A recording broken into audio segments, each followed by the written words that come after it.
தெற்கு ரயில்வேயில் உள்ள கோட்டங்களை பின்னுக்கு தள்ளி 325 கோடி ரூபாய் வருவாய் ஈட்டி கோவை ரயில் நிலையம் 3ஆம் இடம் பிடித்துள்ளது. தென்னக ரயில்வேயில் கடந்த நிதியாண்டில் கிடைக்கப்பெற்ற வருவாயின் அடிப்படையில் முதல் 10 இடங்களை பிடித்த ரயில் நிலையங்கள் குறித்து அறிவிப்புகள் வெளியாகியுள்ளது. அதில் சென்னை சென்ட்ரல் ரயில் நிலையம் ரூபாய் 1216 கோடி ரூபாய் வருவாய் ஈட்டி முதல் இடத்திலும், சென்னை எழும்பூர் ரயில் நிலையம் 564 கோடி வருவாயுடன் 2ஆம் இடத்திலும் உள்ளது. கோயம்புத்தூர் ரயில் நிலையம் 365 கோடி வருவாயிட்டு 3ஆம் இடத்தையும் பிடித்துள்ளது.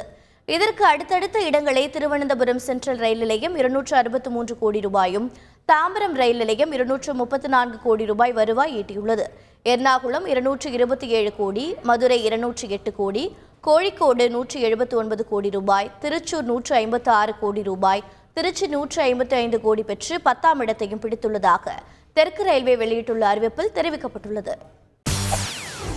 செய்திகளை உடனுக்குடன் தெரிந்து கொள்ள உடனே சப்ஸ்கிரைப் பண்ணுங்க.